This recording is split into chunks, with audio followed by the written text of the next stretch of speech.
Welcome, everyone, to my podcast, Senior to Seniors, where I dive into the stories of seniors, explore their unique experiences, discuss the real issues facing seniors today, and introduce you to those assisting seniors in their senior journey. I have the privilege to talk with some of the most interesting people in the world impacting the senior community today.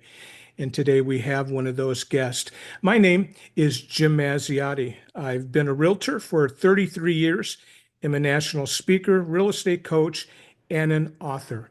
And my goal with the Senior to Seniors podcast is to help enable my seniors to be the best prepared homeowners and best informed people that they possibly can be. Today, my guest is Jessica Faulds, and she's coming to us from where my mother actually was born and raised in Calgary, Alberta, Canada. So thank you so much for joining me, Jessica. Thanks for having me. It's gonna be fun. It's a pleasure. So let's get started. I will tell the audience, I would like to tell the audience just a little bit about you, and so they know where our conversation is going today. So Jess Faulds and her story is anything but ordinary. Diagnosed with multiple sclerosis at age 15, she spent 15 years fighting for proper care in a healthcare system that often dismissed her. The treatments she endured were brutal.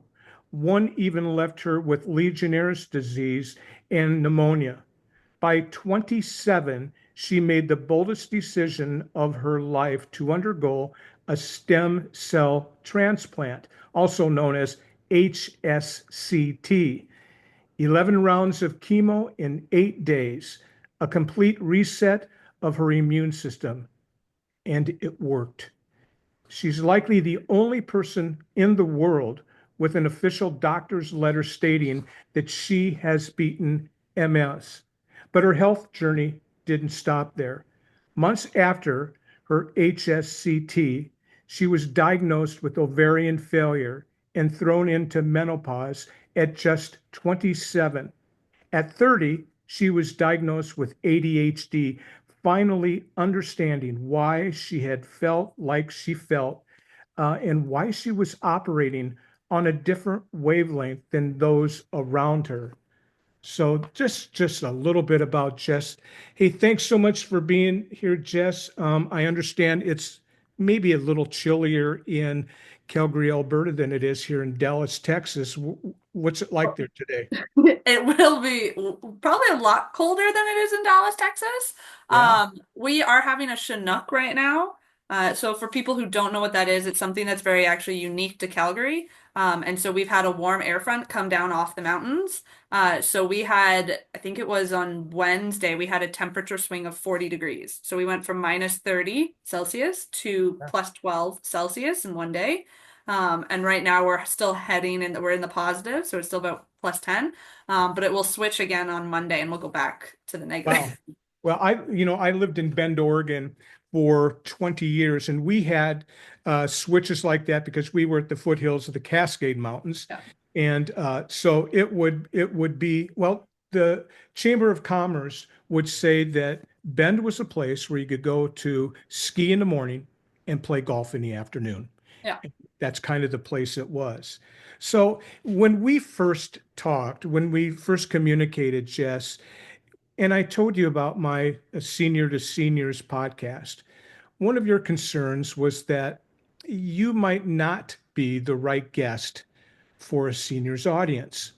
And even my introduction talks about that I deal with senior issues mostly, those things affecting seniors that I hope to bring to the forefront for them that they may not know about.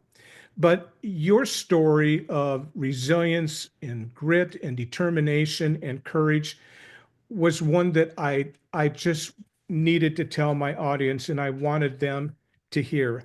And So again, thanks so much for being here with me. I really appreciate it. So tell me, you were diagnosed with MS at the age of 15 years old.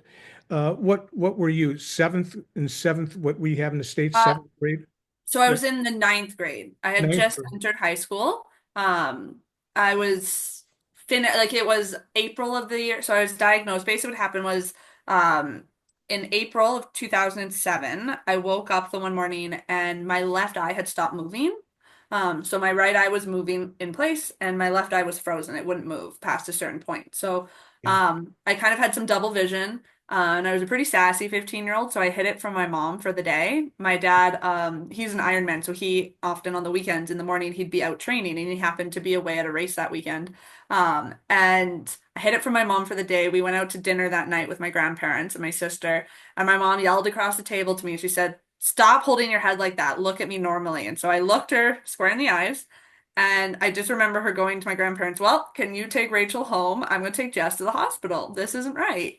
And we went to the emergency room where the emergency room guy told us that he's like, "Oh, well, I had never played video games really before. And ironically, my cousin's boyfriend had given me a video game the day before. So I'd been playing it the night. So he's like, it's probably a lazy eye. Go home. If it's not fixed by Monday, see an eye doctor." And they Yeah. sent me on my way. And then I went to see an eye doctor Monday because it obviously wasn't fixed. And the eye doctor told me I had a brain tumor. Oh, well, that's nice. Yeah, With, he said without any kind of tests or anything, that was just right he out of the, just was like looking with their little eye, I don't know, instruments and like looking yeah. in the back of my eye. And he kept shaking his head and going, "Oh, no, no, no, oh, Oh my no." God. And I'm just in this dark room, and my mom and I are going like, "What?" And he said that I had a brain tumor or I was diabetic. And then this was before cell phones, so Yeah. or like right at the cusp when people are getting cell phones. So he gave my mom a phone book and said, "Look up your family doctor. We have to call him." Um, and then he got on the phone with my family doctor and he said, "I have your patient here, Jessica Faulds. I think she has a brain tumor." And then our family doctor, and then he handed the phone to my mom. And our family doctor got on the phone and is calming my mom down, going, "No one can diagnose a brain tumor by looking at someone. It's not possible. Bring Jess in first thing in the morning. We're going to figure this out." And I ended up going to I'm from Ontario originally, so I was about 2 hours east of Toronto. Um, and so they ended up sending us to Kingston, which is about an hour from where I lived. And then from Kingston, I ended up going to Toronto Sick Kids Hospital, and being told that based on my MRIs and what they were seeing, they were 90% sure I had MS. But by very definition, MS is multiple. So they Mhm. say, what we do now is we send you home and we're going to monitor you. So you're going to come back in 3 months and we're going to have another MRI and we're going to see if anything has changed or anything's progressed. And if it hasn't, you'll go home and you'll come back. And because there is something called CIS, which is clinically isolated syndrome. It's when Okay. people can have an incident like I had with my MS Hmm. and never have something go wrong again. Something turns it off and they don't know why. So I had to go back and show progression to get the official diagnosis. But they said they were 90% sure based on how many lesions I had on my brain, where they were, the symptoms I was having, that this was not going to be an isolated syndrome, point. It was going to be the multiple sclerosis. It wasn't going to be the CIS. Yeah. And we went back 3 months later, and sure enough, my MRI progressed. And so that day before we left the hospital, my parents and I learned how to give injections to a burnt Ernie doll. Mm, Then we started looking at treatments and what were the next steps. yeah. And so where could you have gone to this? What kind of uh, outlook did they give you? Do you lose your sight, hearing, limbs? What happens? What So MS has like, I want to say hundreds of symptoms. It affects every single person differently. There's actually different types of MS. So what I was diagnosed with was relapsing remitting. And how that can look is kind of like a sine wave if you're a math nerds, because my dad's a math teacher. But it's you'll have a relapse and then you'll go back down to normal. And you'll have a relapse and you'll go back down to normal. And they do give you, they gave me a drug called prednisone. That's what fixed my eye. Every time I've had a relapse, I go on prednisone. Um, if you've seen, like, there's been celebrities in the news, you've seen pictures of people on prednisone, you'll get like the moon face, your Sure. face will get very round. For Yeah. me, I get really bad night terrors. But they'll give me this drug that hopefully will put you back to normal. Now, as life goes on, at least at the time that I was diagnosed. I think the stats are better now from what I've heard talking to researchers, but the time I was diagnosed, I was told that there was a 50% chance that I would progress to what's called secondary progressive, and that's when it just keeps getting worse. Okay. Oop, I lost you for a second. Hopefully you come Back to back. your There we go. baseline. I lost you for just a second. So, what happened from them? I know that one of the things that you told me was that you're probably the only person in the world with a doctor's letter stating that you've beaten MS. So, first of all, what was that moment like? But how did you get to that point where your doctor said, "I think you've beaten MS"? Yeah, so it was I between 15 and 27, I was on four different medications for MS, of varying intensities. So there's kind of, and then that doesn't work. There's second, and like you can get stronger and stronger meds. Okay. And so I failed off four medications. Two of the medications I failed off are what called the big three. So in the MS community, there's the big three, and those are the big guns. Uh-huh. Um, I was on a drug called, when I was 24, I did a drug called Lemtrada, which is an infusion for 8 hours a day, 5 days in a row Oh. for one year, and then the next year you do 3 days of the infusion, and it's supposed to stop progression in about 90% of people with the MS that I had. Hmm. Um, and then we part of the reason we did that, I was under my dad's healthcare insurance. We're like, let's get this really expensive drug before I'm out of insurance, um, and I really just wanted it to work. I was tired of injections and worrying about it. Unfortunately, I then moved to Calgary in 2018. I got here January 1st, 2018, and I got a fantastic neurologist. I will say he's one of the youngest, he's the youngest neurologist I've ever had. But he's very progressive and he believes in diet and more aggressive approaches. And a year after I got here, he called me up and he told me that my MRI showed progression, which, given the medication I had done, it shouldn't. So Yeah. he was believing that the medication didn't work, and he wanted me to have a stem cell transplant. And I will say in Canada right now, you can have a stem cell transplant for MS in Calgary and in Ottawa. They're the only two cities in the country that do it, and it's because it's part of studies. And so I just happened to move to one of the cities that it was happening. Um, Fortunately, yeah. and I told him to go to hell. And I didn't want to be bald and I wanted to have kids and I didn't want to do the stem cell transplant. And Merry Christmas to you too, because this was 2 weeks before Christmas. What am I going to do? I moved across the country. I have no family here. And I ended up going home and talking to my parents. We decided that I should probably do the stem cell transplant because there's no point in having kids if I'm going to keep progressing. Like, why should I, if I'm not going to have the life that I want, what's the point? Yes. Um, and so then I told him, I'm sorry, I would really like the stem cell transplant. Please give me the stem cell transplant. Yeah. And so I underwent the stem cell transplant, and it was it was grueling. Like it takes you to your lowest of your lows. And then I actually got the letter on my 5 year anniversary. So I got the letter last year. Um, and what I will say is no one can say that I don't have MS anymore. Um, the doctors don't like saying that. The Yeah. reason I have this letter is because in Alberta, when I have a driver's license, and because I have MS, every 5 years I have to get a doctor to sign out medical things saying I can keep my license. And that costs $180. Hmm. And I was bitter because had doctors fill these out and they don't really do anything. They're just like, oh yeah, you're fine to drive. And they still charge me the $180. Right. Right. And so when I went to my neurologist for my 5 year appointment after stem cell, I was like, hey, Dr. Lou, can you sign this for me and save me $180, please? And he said, I can't, because I can't sign off on your heart. I can't sign off on like the vision part. I can only sign off on the MS part. But what I can do is I can write a letter to the Alberta government. And so he wrote a letter to the government saying, Jess underwent a stem cell transplant in 2019, blah, blah, blah, blah. For your purposes and for the purposes of this paperwork, you can consider her cured. Hmm. I'm going to keep monitoring her every year Hmm. until she dies. Hmm. So he's like, if anything changes, we'll let you know. But she should not have to fill out these forms. She should not have to pay this money. This is not fair. Um, And they accepted it and they said, okay. And then I then took that letter and I was able to get life insurance. Wow. Um, So you kind of set a new precedent, not only with getting a license, but with getting insurance as well, huh? Yeah, so it means like every year now, like every 5 years, I can renew my license and I don't have to pay for like before there was a big black mark on my file saying you can't renew for license without this paperwork. Yeah. Natalia, you're fine. My partner, my fiance just got home. So she's all like, someone's here. Mhm. But yeah, like, and it was my neurologist was shocked because in Alberta, if you have a seizure behind the wheel of a car, they don't have to tell the government. Yeah. See, it's not like that in the United States. Yeah. Yeah.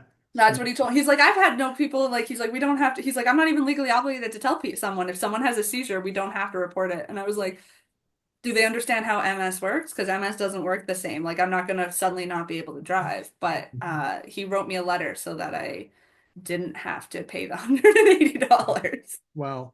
So basically, stem cell, that saved your life. Would you say? Yeah, stem cell, it had a huge impact on my life. It definitely saved my life. I don't worry about MS anymore. Thank you. Uh, I don't worry about MS anymore. Like you don't have to kind of plan as much. Like I Yeah, used to have to plan when I was in university. I tried to be the university student who like lived off ramen noodles and craft dinner and went out drinking with her friends every night, and I couldn't do that. I had to plan to go out with my friends.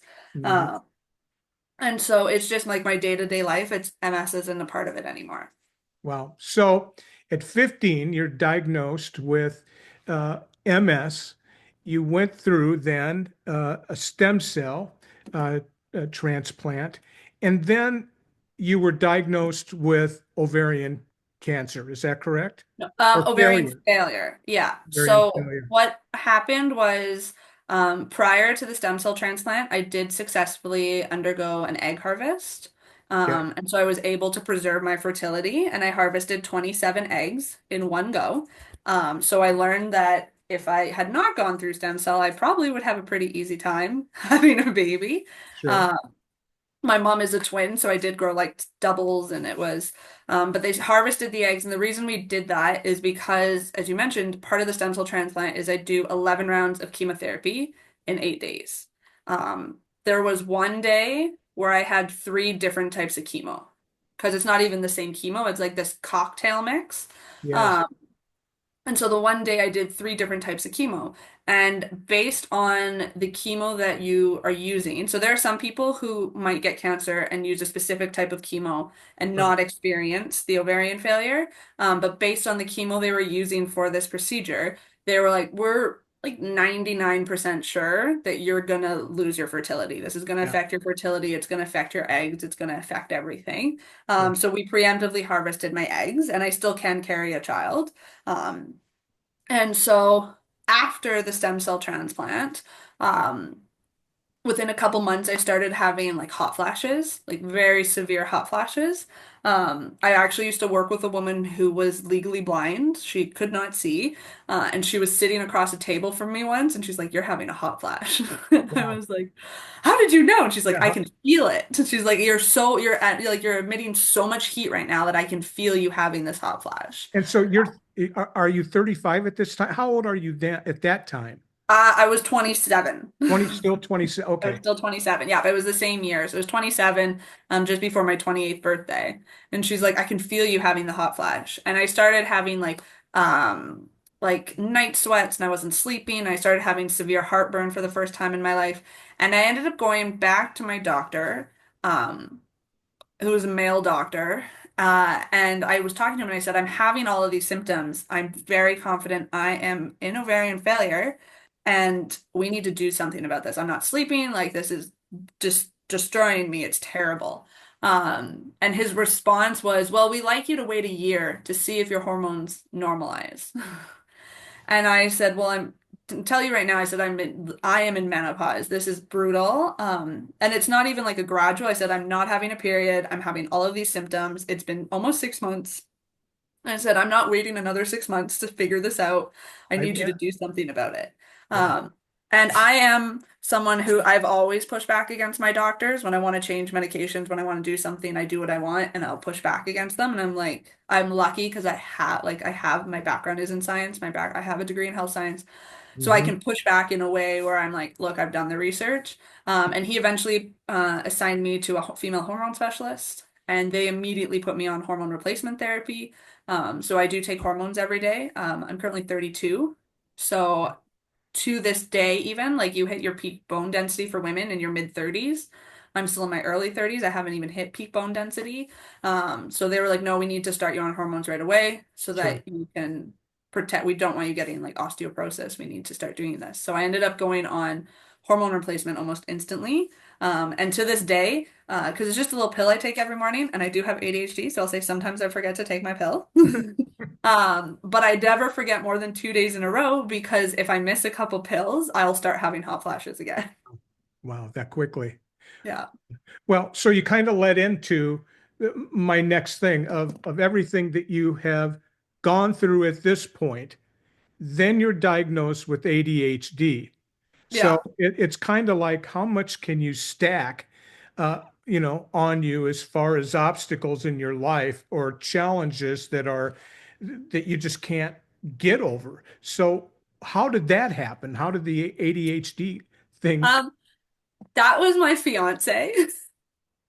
So I will say my fiance is an amazing person. I met him 4 months before my stem cell transplant. So we had our first date in February. He took me to my fertility harvest in May. He was there for the chemo that started in June and July. He was there for the whole thing. Um, That's a pretty good boyfriend. That's it. Yeah, he was. He's definitely a keeper. And then right around my 30th birthday, he just happened to be online. Um, and there are like those stupid online quizzes where you can like, oh, do you have ADHD? Oh, like, do you have autism? Blah blah blah blah. Yeah. And he saw an ADHD one, and he started just reading through it. And I think the questions to him reminded him of me.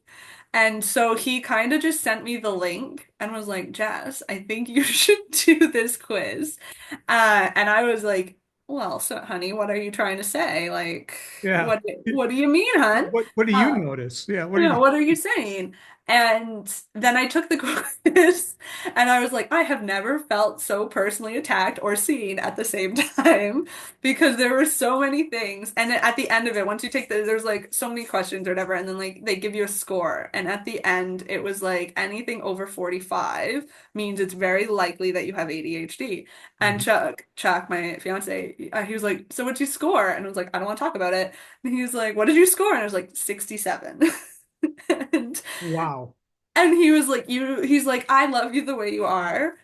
He's like, it's not a problem. But like if you have ADHD and you're not like working on coping mechanisms or like taking medications or doing something to kind of address it, there is a higher rate of like depression and anxiety in people with ADHD. He's like, Right. I think you should just break it up to your doctor. Um, and see what they say because he's like, I don't want us to run the risk of you getting like really anxious or like having kind of a low. Um, Mhm. and so I did. I ended up going to the doctor, who in Canada you have to be diagnosed by a psychologist. So she referred me to a psychologist. And when I met the psychologist, she like they give you a whole test. They ask you all these questions. Right. And I had filled it out before I met with her. And she looked me, and it was a Zoom meeting, and she looked at me and she's like, I don't even need to read this to tell you that you have ADHD. I can tell by the way you tell a story. I was Yeah. like, I don't know what that means, Dr. Black, but thank you. Yeah. I'm glad I could help you out with the Yeah. diagnosis. Wow, a similar thing happened to me. This isn't about me, it's about you, but a similar thing is when my son, who is now in his mid 30s, was having troubles in school. We took him to the University of Iowa hospitals, which are renowned for, their research and science. And he was diagnosed with ADHD. And so the final part of working with the psychologist, whomever he worked with, was going in, my wife and I going into the room with him and her as she went through the test, one of the tests that he had taken for the day-long event that we were at. And so she read through the questions, and as she's reading through them, Jess, I'm thinking, good God, he didn't fall far from the tree because she's talking about me. Those I could Right. answer all the same way. And so not by an official diagnosis, but by just having my son go through it and hearing the questions that it's probably the same type of test that you did. I've determined that I have ADHD at some point, it's some kind of H. So are you taking anything for that? Are you medicated for that particular? Um, I was. The Uh-huh. problem with the ADHD medications is they are stimulants. It's a Uh-huh. stimulant for them. And I found that it was raising my blood pressure. And Okay. I wasn't comfortable with how it was raising my blood pressure. But I will say they were magical. Like I was able to focus. And you talk about as you're doing the test, you're like, wow, that's me. We have unofficially diagnosed my father with ADHD. Well, you Um, probably think about it. So anybody you're talking to, you're probably doing, okay, let me see. Yeah. yeah. So I'm like, there is a genetic component, and where if you watch my dad, my partner, I think one of the I he thinks this is such a funny story, but one of the things that made him realize it is we were over at my parents' house the one day, and my dad and I were cleaning off the kitchen table, and my dad will start singing a song. So he'll start singing like The Piano Man by Billy Joel, and Uh-huh. I will pipe in and start singing it back, and we'll do like 30 seconds, and then I will have like a ping pong ball to another song, and I'll start singing it, and then he like grabs it and Chuck's just watching, he goes to my mom, he's like, is this like an everyday thing? Like, what is happening right now? Mom's like, oh, just let them go. This is what they do. And then ironically, this year, my dad is a teacher. And he's always been like, I don't think I have ADHD. And he's like, I don't know if you do because I was very like I got 97 in calculus when I was in university. Like I did not have the struggles at school that you would think of someone with ADHD. And I said, well, there's different, it's a spectrum. Like there's can It be is a people who are spectrum. very high functioning. Yeah. Um, I said I was very good at math, but I got separated because I couldn't stop talking. Like, Mm-hmm. there's all these things. And my dad was at a conference a couple weeks ago where they were teaching teachers about ADHD and different things that ADHD looks like. My dad comes home, he's like, "Yes, I think I gave it to you." Like, Yeah. I It, agree. And uh, so right now, back to your question, I was on a stimulant. I am waiting to talk to my doctor about non-stimulant options. mhm. Just because like I am so active, I work out like 5 times a week. But it was really fluctuating my blood pressure. And high blood pressure does run in my family. So I was like, I'm not comfortable with where these levels are compared to Yeah. what they normally are. And so we're looking at non-stimulant options. Yeah. Yeah. Well, and I would guess with all that has happened to you in your life medically, that you've got to be very careful with adding medications and just be very sensitive to the effects that they can have on you and so forth, right? So far, like I actually, my sister and I are both the same way where we have very high tolerances for pretty much everything that we're exposed to. Even like when I go to the dentist, they have to double freeze. Like we seem to go through it really quickly. Yeah. Right now, I'm not actually on any medication except for my hormones. So, Well, for my first time in my life, like I don't think like it's hmm. literally just the hormones, and the hormone replacement is simply a birth control pill that most women are taking. Right. And so they do take into consideration my medical history. And whenever I meet a new doctor, I'm like, yep, this is what I was on, this is what's happened, just in case. But even like I don't even have to be on prednisone anymore. Yeah. Wow. So It's fabulous. So something we haven't covered yet is that you pursued degrees in health science and nutrition and dietetics. So tell us about that. I think that has taken you to where you're at now in your life, correct? Tell yeah. us a little bit, because you're kind of on not only telling your story, your MS story and the progression of what's happened, but now on how people can actually help themselves with nutrition and diet. And it's funny, this morning I was reading in our on a news article on the internet that the state of Texas, where I'm at, where doctors will now be required to take whatever classes on nutrition because we know that doctors probably know less about nutrition than we do because they're so involved with other things. So tell us about where that journey has taken you and where you want to go with it. Yeah, so I originally like my first degree, I went to school for a degree in health science. I think they've changed it. It's like basically it's pre-med. I was going to be pre-med. I wanted to be a pediatric neurologist. I wanted to diagnose kids with MS and help kids like myself who were going through it. But when I was in university, my MS was very active. I had a cane a couple times in university. I was having multiple relapses. And so if you actually go back and look at my university transcripts, you can see the years where I wasn't having a relapse, and you can see the years where I was having it because my grades reflected that. Mhm. And realistically speaking, if I had gone to med school, I don't think I could have kept up with the workload, and I'd been fatigue was a major symptom of mine.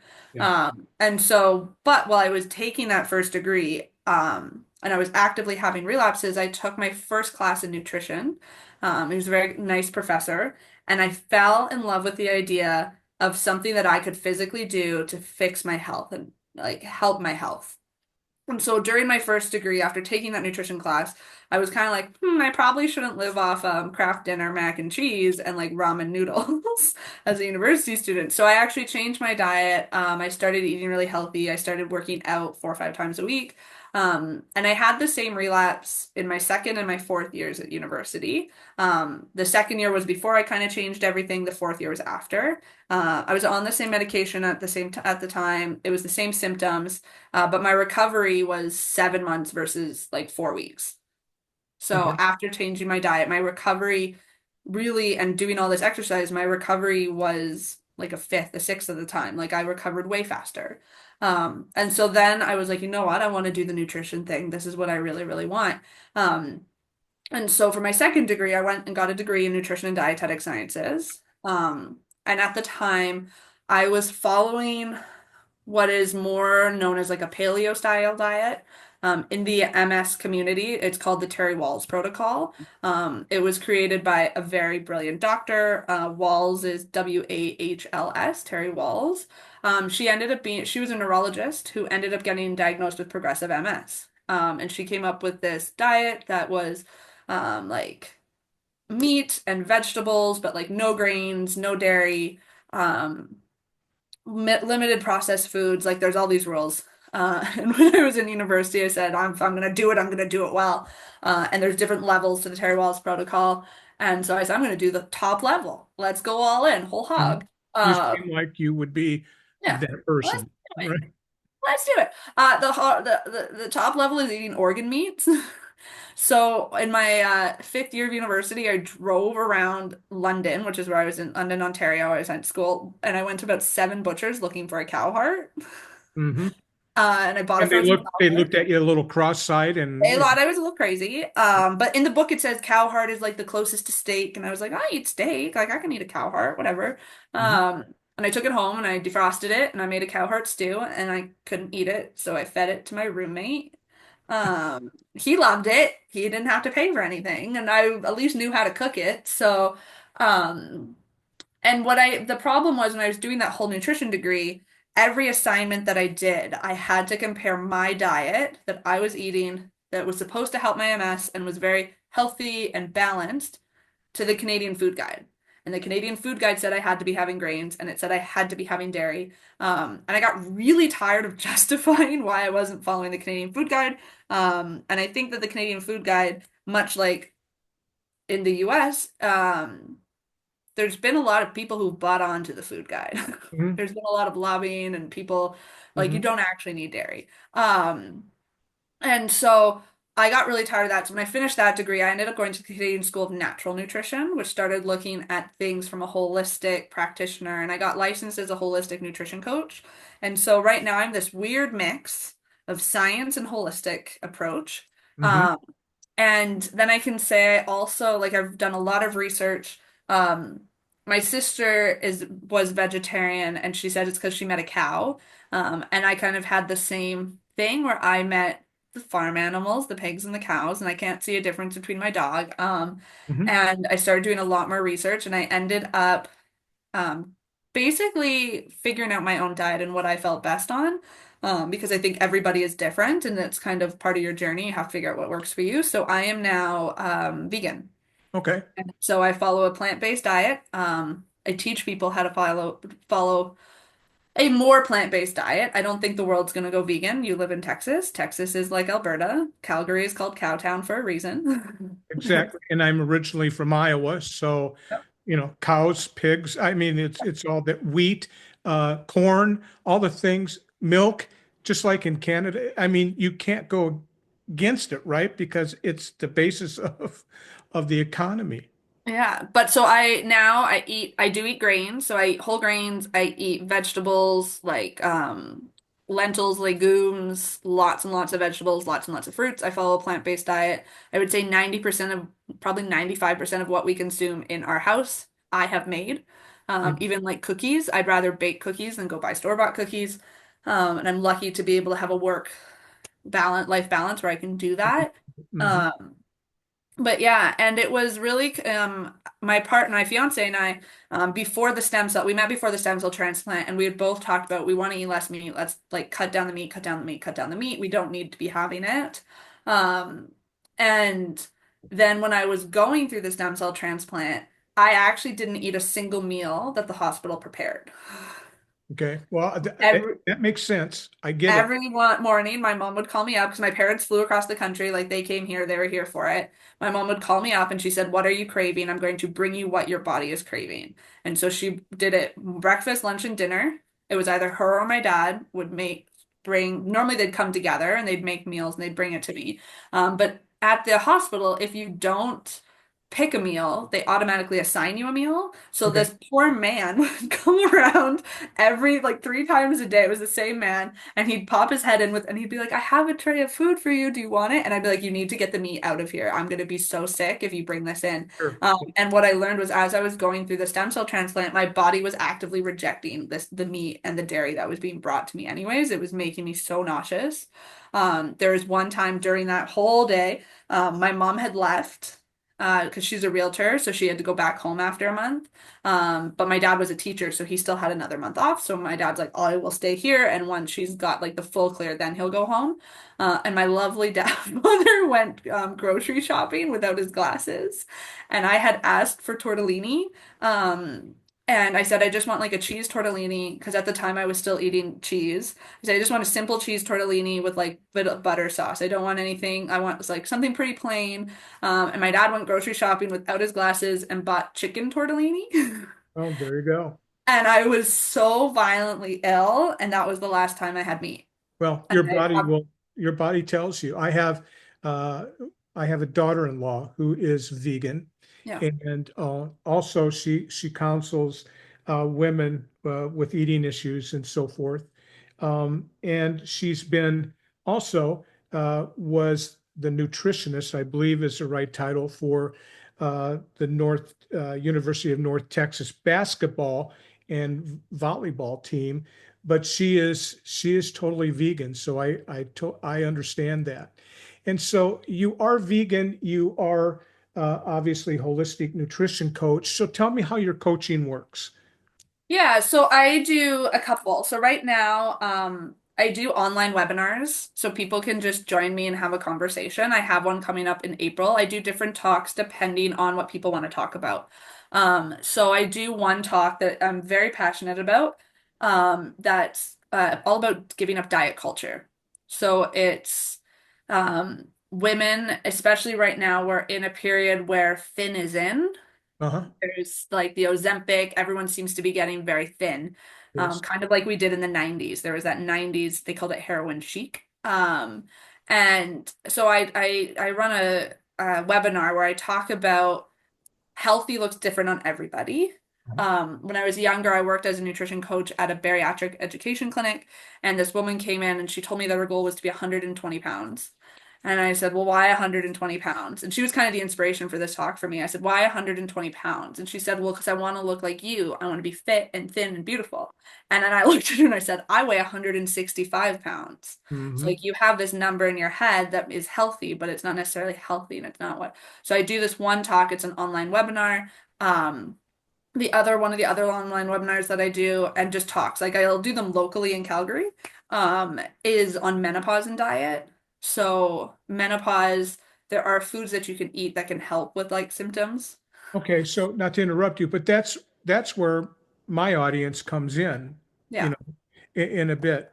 Um, and just to interject here, so how do people find, your webinars? Is that something that they're easy to find? Is it Yeah. how do you make a living doing this? Are you paid for your? I am paid for it. Okay, And so the webinars, the other thing that's really important to me is that the cost is accessible to people. okay, I think I'd never want to be like money to be a gateway, like a barrier for people. I want it. So I have a website. My website is www.jessicafalds.com. that's easy. Yep, it's just my name. Okay, And on that website, I have like upcoming events. And so I have to put my latest ones up. I'll put like the links and it's an Eventbrite. okay, So, all right, people can just go to the Eventbrite and can be like, hey, I want to come to, like I said, the next one is going to be my diet one. I've got one on menopause. Um, and it's like $10. You sign up, it's $10. You can come. It's like 45 minutes of me talking about different lessons. Like you want to learn how to eat for menopause and like foods that you can have that are going to help with like the hot flashes. okay. Or if you want to talk about let's give up diet culture and find a way to be healthy in our own skin. And They just so if someone would listen to one of these, uh, um, and they need more help, do you coach one-on-one with people online? Yeah, so the webinar is like a gateway. So I Okay, book the webinars for an hour and a half. I talk for about 45 minutes, but then I leave 45 minutes. So I was like, people want to ask questions, we want to have a dialogue, let's do that. Also on my website is again very accessible. I have pre-made meal plans. So if people are like, I kind of want to go plant-based or I want to try it, I've got like 4-week challenges, I've got individual meal plans. The individual meal plans are like $7 Canadian, so it's like $5 American. see, Um, yeah, and they're really great so people can buy those individually. And then I also do coaching. So if okay. people want like if you're like, hey, I really want one-on-one, I want the meal plan that you're gonna make me that is exactly like the caloric needs and the breakdown, like the macro profiles that I need, I do that for people. And they can be like, I hate mushrooms. Please don't give me any recipes with mushrooms. And so I do the coaching as well for people. Fantastic. And That so you have something called Fueled by Flora, right?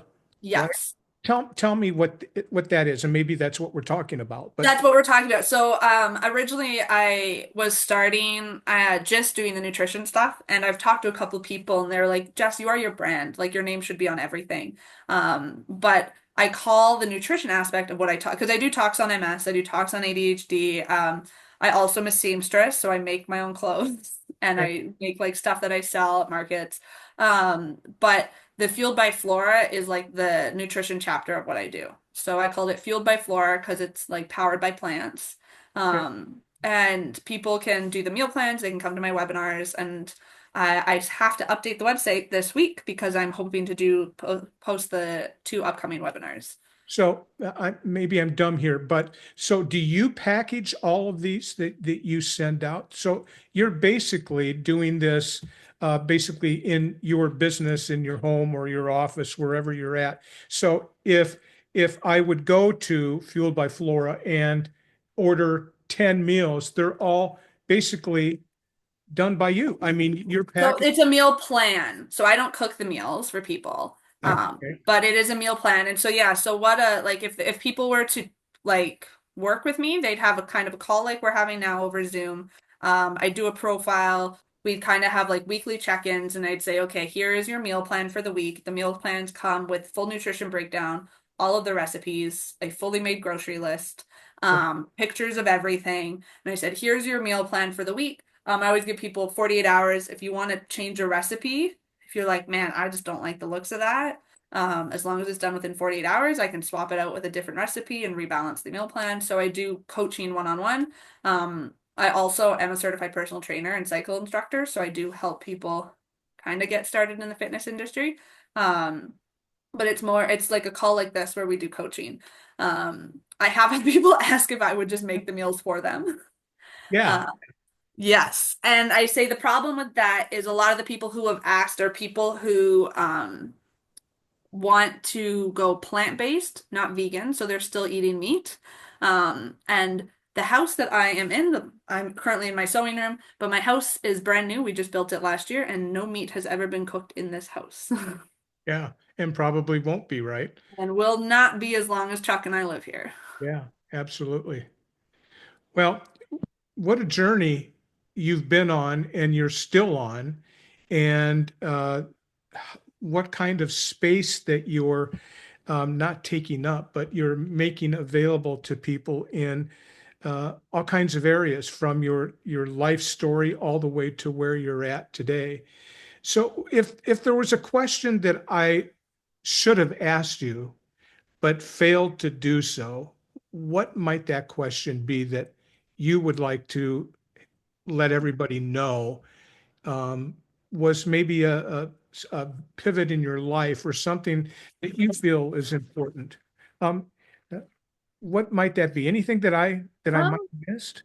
I would say like my when I'm working on the book and I was talking about my life lessons, and I think because I know you talk a lot with like seniors, the biggest life lesson that I tell people, whether they're seniors or not, is the importance, I call it building a base. So when I was going through the stem cell transplant, I was running 5, 7, 10K a day still. I was eating well. I was working out.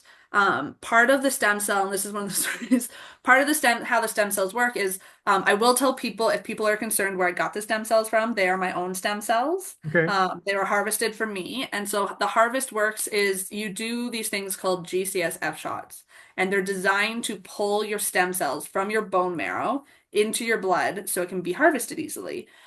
And I remember the day that I had the harvest done, I shared a room with this man who was probably in his 50s, heavily tattooed, very kind of like burly, rough and tumble Alberta cowboy looking guy. Just got Tough, off a motorcycle kind of yeah, guy. tough looking dude. And I will say I'm 5'7". I was smaller then than I am now, so I was pretty tiny because I'm still pretty small. And I walked in the room and this man looks at me and he goes, "Oh, such a little girl. Are Oh. you okay?" He told me that he's like, I spent the entire weekend in the fetal position crying because the pulling the stem cells from my bone was so painful. He equated it to being shot. Hmm. Now, I didn't ask him if you've ever has That's right. ever experienced being shot. I was like, "Have you been shot, sir?" Yeah, That probably I've should have been, been my next yeah, question. I've been shot here, been over here. Yeah. Yeah, like I don't know, I've never been shot. And he said, "How was your weekend? What pain were you in?" And I was like, I went for a 7K run this morning. Like I didn't have that pain. Yeah. I recovered 2 weeks after my stem cell transplant. I was back in the gym boxing because I Wow. do box twice a Mhm. week. I'm still getting back to running. I took a break from running and I teach cycle now, but I'm in the midst of getting back to running even now. But I tell people like you are what you eat, and you need to move your body, because the doctors were absolutely flabbergasted at my recovery. Yeah. Like they're like, we can't tell you what's next because you're months ahead of where you should be. And they credit that to my diet and exercise routine. And I tell people, statistically speaking, 1 in 3 people will get cancer, or 1 in 2 people get cancer, 1 in 3 will get heart disease, like 1 in 3 will have a stroke. Something will happen to you. And even if nothing happens to you, you will get older. Everyone ages. Sure. We all become seniors and we age. And if you have this base, it's a lot easier for you to recover. And that's my big life lesson to people is you don't have to be perfect. Just build the base, Yeah. because I got Legionnaire's disease and necrotizing pneumonia, and I'm like the asterisk on the medication. My family once called me up and they're like, "You're not allowed to leave the house without bug spray because someone got West Nile in London, and we don't want it to be you." Like, Yeah. if Anything that can something, happen. Yeah. It's yeah, going to if get you. something can go wrong, it just plan for it to go wrong. And if you have that base, it's a lot easier to pivot. Like after Legionnaire's disease, I ran my first half marathon. Well, there's a section of West Texas. Texas is such a huge state, but there's a portion of West Texas where there's a measles outbreak, Yep. and it's in a community where they don't get shots, they don't take medicines, so you just got to take care of yourself and you got to be Yeah. smart, right? And So, just like, yeah, I always say prepare. I'm a big Friends fan, so I said have a plan, but prepare to pivot. yeah, Because that's what we've done my entire life. It's like, okay, this didn't work, on to the next one. And just, yeah, exercise every day, eat broccoli. Yeah. I eat broccoli every day. I love broccoli, but I eat broccoli every day. Eat plants. Uh, and if people are looking for a really good book, I'm writing one. But also, my favorite book that I tell people is called How Not to Die. Okay. And it's a great book by a medical doctor in the States. And he talks about the benefits of eating like broccoli and whole grains every day and nuts. And just follow the daily dozen, check Good. off your health. I'll make sure I put that in the show notes. I will also, Jess, I will also put in the show notes your website so people can find you.